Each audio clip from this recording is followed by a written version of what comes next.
ఇర్మియా 7వ అధ్యాయము. యెహోవా యొద్ద నుండి ఇర్మియాకు ప్రత్యక్షమైన వాక్కు. నీవు యెహోవా మందిర ద్వారమున నిలువబడి ఈ మాట అచ్చటనే ప్రకటింపుము. యెహోవాకు నమస్కారము చేయుటకై ఈ ద్వారములలో బడి ప్రవేశించు యూదావారలారా, యెహోవా మాట వినుడి. సైన్యములకధిపతియు ఇశ్రాయేలు యొక్క దేవుడు నగు యెహోవా ఈలాగు సెలవిచ్చుచున్నాడు. నేను ఈ స్థలమున మిమ్మును నివసింపజేయునట్లు మీ మార్గములను మీ క్రియలను దిద్దుకొనుడి. ఈ స్థలము యెహోవా ఆలయము, ఈ స్థలము యెహోవా ఆలయము, ఈ స్థలము యెహోవా ఆలయము అని మీరు చెప్పుకొనుచున్నారే. ఈ మోసకరమైన మాటలు ఆధారము చేసుకొనకుడి. అలాగనక మీ మార్గములను మీ క్రియలను మీరు యథార్థముగా చక్కపరచుకొని, ప్రతివాడు తన పొరుగువాని ఎడల తప్పక న్యాయము జరిగించి, పరదేశులను తండ్రి లేని వారిని విధవరాండ్రను బాధింపకయు, ఈ చోట నిర్దోషి రక్తము చిందింపకయు, మీకు కీడు కలుగజేయు అన్య దేవతలను అనుసరింపకయు నుండిన ఎడల, ఈ స్థలమున తమకు నిత్యముగా నుండుటకై పూర్వకాలమున నేను మీ పితరులకిచ్చిన దేశమున మిమ్మును కాపురముంచుదును. ఇదిగో, అబద్ధపు మాటలను మీరు నమ్ముకొనుచున్నారు, అవి మీకు నిష్ప్రయోజనములు. ఇదేమి, మీరు జారచోర క్రియలను నరహత్యను చేయుచు, అబద్ధ సాక్ష్యము పలుకుచు, బయలునకు ధూపము వేయుచు మీరెరుగని దేవతలను అనుసరించుచున్నారే. అయినను నా నామము పెట్టబడిన ఈ మందిరములోనికి వచ్చి నా సన్నిధిని నిలుచుచు విడుదల నొందియున్నామని మీరు చెప్పుదురు. ఈ హేయక్రియలన్నీయూ జరిగించుటకేనా మీరు విడుదల నొందితిరి? నాదని చాటబడిన ఈ మందిరము మీ దృష్టికి దొంగల గుహ అయినదా? ఆలోచించుడి. నేనే ఈ సంగతి కనుగొనుచున్నాను. ఇదే యెహోవా వాక్కు. పూర్వమున నేను నా నామము నిలిపిన షిలోహునందున్న నా స్థలమునకు పోయి విచారణ చేయుడి.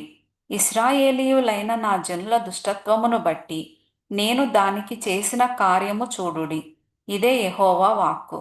నేను మీతో మాటలాడినను, పెందలకడ లేచి మీతో మాటలాడినను మీరు వినకయు, మిమ్మును పిలిచినను మీరు ఉత్తరమియ్యకయు నుండిన వారై ఈ క్రియలన్నిటినీ చేసితిరి గనుక,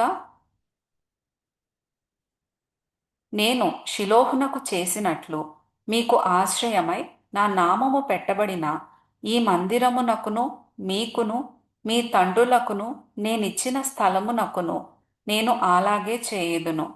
ఎఫ్రాయిము సంతానమగు మీ సహోదరులనందరినీ నేను వెళ్ళగొట్టినట్లు మిమ్మును నా సన్నిధి నుండి వెళ్ళగొట్టుదును. కాబట్టి నీవు ఈ జనము కొరకు ప్రార్థన చేయకుము, వారి కొరకు మొర్రనైనను ప్రార్థననైనను చేయకుము. నన్ను బతిమాలు కొనకుము, నేను నీ మాట వినను. యూదా పట్టణములలోను యెరూషలేము వీధులలోను వారు చేయుచున్న క్రియలను నీవు చూచుచున్నావు గదా. నాకు కోపము పుట్టించునట్లు ఆకాశరాణి దేవతకు పిండి వంటలు చేయవలెననియు, అన్యదేవతలకు పానార్పణములు పోయవలెననియు పిల్లలు కట్టెలు ఏరుచున్నారు, తండ్రులు అగ్నిరాజబెట్టుచున్నారు, స్త్రీలు పిండి పిసుకుచున్నారు. నాకే కోపము పుట్టించునంతగా వారు దాన్ని చేయుచున్నారా? తమకే అవమానము కలుగునంతగా చేయుచున్నారు గదా. ఇదే యెహోవా వాక్కు. అందువలన ప్రభువగు యెహోవా ఈలాగు సెలవిచ్చుచున్నాడు. ఈ స్థలము మీదను నరుల మీదను జంతువుల మీదను పొలముల చెట్ల మీదను భూమి పంట మీదను నా కోపమును నా ఉగ్రతను కుమ్మరించెదను. ఆర్ప సఖ్యము కాకుండా అది మండును. సైన్యములకధిపతియు ఇశ్రాయేలు దేవుడు నగు యెహోవా ఈలాగు సెలవిచ్చుచున్నాడు. మీ దహన బలులను మీ బలులను కలిపి మాంసము భక్షించుడి. నేను ఐగుప్తు దేశములో నుండి మీ పితరులను రప్పించిన దినమున దహన బలులను గూర్చిగాని నేను వారితో చెప్పలేదు. అట్టి వాటిని గూర్చి నేను ఏ ఆజ్ఞయు ఇయ్యలేదు. ఈ ఆజ్ఞను మాత్రమే నేను వానికిచ్చితిని. ఏదనగా నా మాటలు మీరు అంగీకరించిన ఎడల నేను మీకు దేవుడనై ఉందును, మీరు నాకు జనులై ఉందురు. మీకు క్షేమము కలుగునట్లు నేను మీకు ఆజ్ఞాపించుచున్న మార్గమంతటి అందు మీరు నడుచుకొనుడి. అయితే వారు వినకపోయిరి, చెవియొగ్గకుండిరి. ముందుకు సాగక వెనుక దీయుచు తమ ఆలోచనలను బట్టి తమ దుష్ట హృదయ కాఠిన్యముననుసరించి నడుచుచూ వచ్చిరి. మీ పితరులు ఐగుప్తు దేశములో నుండి బయలుదేరి వచ్చిన దినము మొదలుకొని నేటి వరకు మీరు వెనుకదీయుచూ వచ్చిన వారే. నేను అనుదినము పెందలకడ లేచి ప్రవక్తలైన నా సేవకులనందరినీ మీ యొద్దకు పంపుచూ వచ్చి తిని. వారు నా మాట వినకయున్నారు, చెవియొగ్గకయున్నారు. తమ మెడను వంచక మనస్సును కఠినపరచుకొనుచున్నారు. వారు తమ పితరుల కంటే మరి దుష్టులైరి. నీవు ఈ మాటలన్నీయు వారితో చెప్పినను వారు నీ మాటలు అంగీకరింపరు. నీవు వారిని పిలిచినను వారు నీకుత్తరమియ్యరు. గనుక నీవు వారితో ఈలాగు చెప్పుము: వీరు తమ దేవుడైన యెహోవా మాట వినని వారు, శిక్షకు లోబడనొల్లని వారు. కాబట్టి నమ్మకము వారిలో నుండి తొలగిపోయి ఉన్నది, అది వారి నోట నుండకుండా కొట్టివేయబడి ఉన్నది. తనకు కోపము తెప్పించు తరము వారిని యెహోవా విసర్జించి వెళ్ళగొట్టుచున్నాడు. సియోను, నీ తల వెండ్రుకలను కత్తిరించుకొనుము, వాటిని పారవేయుము. చెట్లు లేని మెట్టల మీద ప్రలాపవాక్యమెత్తుము.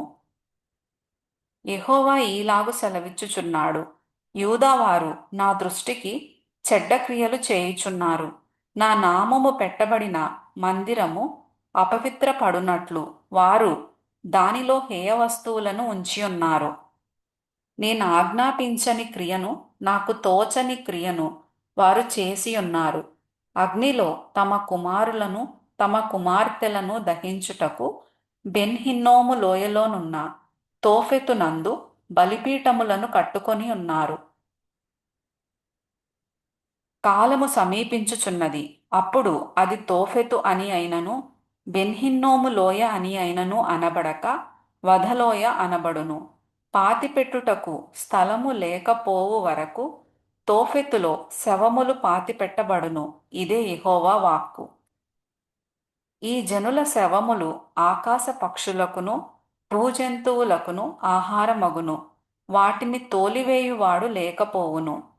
ఉల్లాసధ్వనియు ఆనందధ్వనియు పెండ్లి కుమారుని స్వరమును పెండ్లి కుమార్తె స్వరమును యూదా పట్టణములలోనూ యెరూషలేము వీధులలోనూ లేకుండా చేసెదను. ఈ దేశము తప్పక పాడైపోవును.